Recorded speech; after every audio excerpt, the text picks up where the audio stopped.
तो कह रहा है पी कोई एन क्रॉस एन की नॉन नल मतलब non zero real skew symmetric matrix है। अच्छा, तो मतलब पी एक तो नॉन जीरो मैट्रिक्स है, पी ट्रांसपोज माइनस पी है, और एन यहाँ इवन है, इन्होंने फिक्स कर दिया कि एन इवन है। ओके, तो एन ऑड नहीं है। तो इवन स्क्यू सिमेट्रिक मैट्रिक्स में क्या होगा, क्योंकि ऑड ऑर्डर की स्क्यू सिमेट्रिक मैट्रिक्स है तो zero must be the one eigenvalue, odd order की है ना, तो zero must be the eigenvalue. But यहाँ पे क्या होगा, इसकी जो आइगन वैल्यू आएगी पी की, that will be something like plus minus, मान लो अभी के लिए A iota plus minus B iota, जहाँ पे है ना इस तरह से नंबर जो भी आएंगे, जहाँ पे ए बी ये सब जो लिख रहा हूँ ये रियल नंबर्स हैं। सो इस तरह का 2 iota minus 2 iota 3 iota minus 3 iota, इस तरह के नंबर्स आएंगे इसका आइगन वैल्यू। सही है जी। सो यहाँ से अच्छा कैप क्यों लगा रहा हूँ, वेक्टर थोड़ी है ना। तो जस्ट आई कर देते ना, तो यहाँ से ए आई प्लस है ना plus minus b i, iota है, आयोटा ही रूट माइनस वन ना। सो ओके, तो आगे क्या करना चाह रहा है, P x is equal to zero has infinitely many solution. तो देखो यहां से तो ये समझ आ रहा है हमें कि, बट ऐसा हो सकता है कि जीरो रिपीटेड आइगन वैल्यू हो, ऐसा मिल सकता है ना कि जीरो में भी रिपीटेड आइगन वैल्यू, तो ऐसा हो सकता है। ऐसा होगा कभी कि एन इवन हो और स्क्यू सिमेट्रिक हो। जैसे एग्जांपल के लिए मान लो जीरो मैट्रिक्स एग्जांपल, लेकिन नॉन जीरो बोल रखा है ना, तो जैसे अभी के लिए जीरो जीरो, अगर मैं ऐसा एग्जांपल लूँ, diagonal has to be zero, और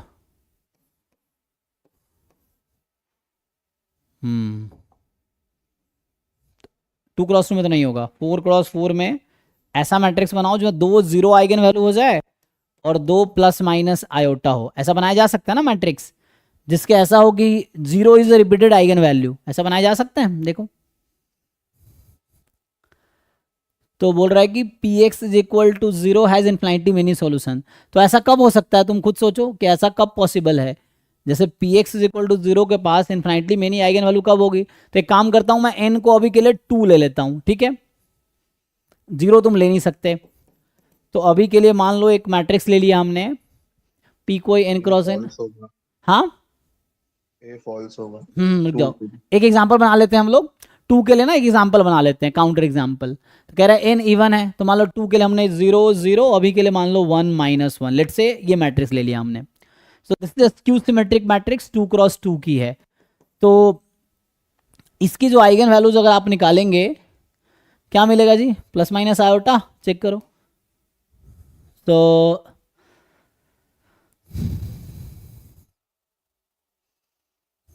ओके ना, देख लो इसका है ना करेक्टरिस्टिक पॉलीनोमियल निकालोगे तो क्या मिलेगी, लैम्डा स्क्वायर प्लस वन, यही आएगा, इसको जीरो करेंगे। सो lambda is plus minus iota. Okay, तो इस वाले मैट्रिक्स में आपके पास प्लस माइनस आयोटा ही सिर्फ आइगन वैल्यू है, ठीक है। अब इसके लिए अगर आप सॉल्व करके देखिए तो इसका डिटर्मिनेंट तो नॉन जीरो आ गया। तो देखो अब एक काउंटर एग्जाम्पल इनफ है गलत कहने के लिए, जैसे मैं कह रहा था जीरो जीरो आ जाए प्लस माइनस आयोटा टाइप का, 4x4 में मिल जाएगी वैसा, लेकिन हमें किसी ऑप्शन को फॉल्स कहने के लिए one counter example is enough. तो अगर आप एक काउंटर एग्जाम्पल ढूंढ लेते हैं जो उस स्टेटमेंट के अगेंस्ट है, दैट इज इनफ। सो वही आपको ढूंढना है। ये वो एक काउंटर एग्जाम्पल है कि ये this is 2x2 non zero real skew symmetric matrix जहां n 2 है। अब यहां पे आप सॉल्व करेंगे p x is equal to zero, इसको जरा सॉल्व करके देखिए क्या आता है।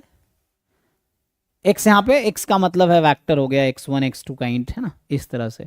तो क्या मिलेगा आपको अगर इक्वेशन लिखेंगे तो x2 is equal to zero, x1 is equal to zero. So this has unique solution, क्योंकि आप थ्योरम जानते होंगे कि ax is equal to zero has ax is equal to zero has unique solution if and only if, ये हमने class में लिखे होंगे ना, जैसे ax a कोई स्क्वायर मैट्रिक्स है n क्रॉस n की, so this has unique solution जो कि जीरो सॉल्यूशन है, zero solution if and only if determinant a is non zero, और ax is equal to zero has infinite solution है ना, this is real matrix. so this has infinite solution if and only if determinant a is zero। Check कर लो भाई, सही है। तो देख लो तुम लोग भाई, तो अगर स्क्वायर मैट्रिक्स है तो इसके थ्रू आप जा सकते हो। x is equal to zero has unique solution या zero solution if and only determinant is non zero, और x is equal to zero has infinite solution if and only determinant is zero, यही होगा। तो इसका determinant तो zero आएगा नहीं, क्योंकि यहाँ p का जो डिटर्मिनेंट आप निकालेंगे सो दैट इज एक्चुअली 1, सो 1 है तो नॉन जीरो है, तो नॉन जीरो है तो यूनिक सॉल्यूशन हो जाएगा। So one counter example enough है फॉल्स कहने के लिए। दूसरा कह रहा है P x is equal to lambda x has a unique solution for every non zero lambda belongs to R. तो यहाँ पे क्या है, लैम्डा कुछ ऐसा कुछ बोला नहीं ना, लैम्डा जस्ट कोई, तो p x is equal to lambda x has unique solution. तो आपको आइगन वैक्टर का डेफिनेशन पता है आप लोग, है ना, you know definition of eigen vector. So P matrix के पास कोई भी रियल आइगन वैल्यू होगी नहीं, राइट। सो इसमें आप अगर जानते हैं P x is equal to lambda x का क्या मतलब है, if and only lambda is eigenvalue of A, या पी लिख देता हूं, and x is eigenvector of P, है ना। P x is equal to lambda x का मतलब lambda is the eigenvalue and P is the eigenvector, lambda is eigenvalue, x is the eigenvector. तो ये P x is equal to lambda x होगा if and only if lambda is the eigenvalue of P and x is the eigenvector of P. अब यहाँ पे बोल रहा है कि नॉन जीरो लैम्डा जो कि रियल नंबर होगा, सो क्या किसी स्क्यू सिमेट्रिक मैट्रिक्स में नॉन जीरो आइगन वैल्यू आ सकती है, non zero real eigenvalue. So you know सिर्फ सिमेट्रिक मैट्रिक्स में ऐसा होता है ना, स्क्यू सिमेट्रिक में या तो आइगन वैल्यू जीरो होगी या फिर नॉन जीरो में प्योरली इमेजिनरी आएगी। So it can not have non zero real eigenvalue. सो ये ऑप्शन गलत होगा, इसके पास कोई ऐसा सॉल्यूशन मिलेगा ही नहीं आपको, बिकॉज ऐसी कोई आइगन वैल्यू है ही नहीं जो कि नॉन जीरो रियल नंबर हो जाए। तो ये ऐसे ही फॉल्स है क्योंकि ये स्क्यू सिमेट्रिक मैट्रिक्स है। So skew symmetric matrix can not have real non zero eigenvalue because it will have zero eigenvalue और purely imaginary eigenvalue, real तो आएगा ही नहीं, तो ये गलत है। दूसरा कह रहा है कि Q अगर है I plus P I minus P का inverse, so Q transpose Q I होगा, तो सिंपल चेक किया जा सकता है। सो आप अगर Q ट्रांसपोज निकालेंगे तो इसका ट्रांसपोज आ जाएगा, तो I plus P inverse into I minus P, ये रहेगा, ठीक है, क्योंकि ट्रांसपोज लेते हैं तो, और P स्क्यू सिमेट्रिक ऑलरेडी पता है हमें, ए भी है ना, तो ये पहले और बाद में आ जाएगा। अब आप इसको मल्टीप्लाई कीजिए Q के साथ, तो Q को Q ट्रांसपोज को Q से मल्टीप्लाई करेंगे तो ये मल्टीप्लाई होके I हो जाएगी, होगी इनवर्स, और ये इनवर्स, यस, तो ये तो ट्रू है। आप खुद चेक कर लो एक बारी, Q ट्रांसपोज को Q से मल्टीप्लाई करो, सो 1 plus P into inverse 1 plus P, ये I हो जाएगी, I माइनस पी, मतलब 1 मतलब I बोल रहा हूँ, I माइनस पी, और ये I हो जाएगी क्योंकि ये कम्यूट करेगी इसीलिए, तो ये हो जाएगा। तो ये तो ओके है। The sum of all eigenvalues of P is zero, sum of all eigenvalues of P, देखो complex roots always comes in pair, ये आप जानते हैं। तो अगर जैसे 2 आयोटा किसी मैट्रिक्स की आइगन वैल्यू है तो गारंटी है कि -2 iota will always with eigen value, है ना, complex root always comes in pair, और स्पेशली स्क्यू सिमेट्रिक मैट्रिक्स है तो इसकी आइगन वैल्यू हमेशा प्योरली इमेजिनरी आएगी। तो अगर 2 आयोटा आइगन वैल्यू है एक की तो -2 आयोटा दूसरी होगी, सम उसका जीरो होगा।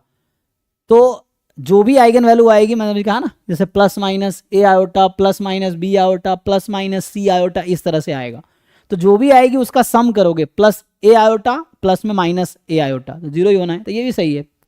चेक कर लो भाई, क्योंकि कॉम्प्लेक्स रूट हमेशा पेयर में आएगा और यहाँ प्योरली इमेजिनरी आना है तो सम होके खुद ही जीरो हो जाना है उसको, ये है।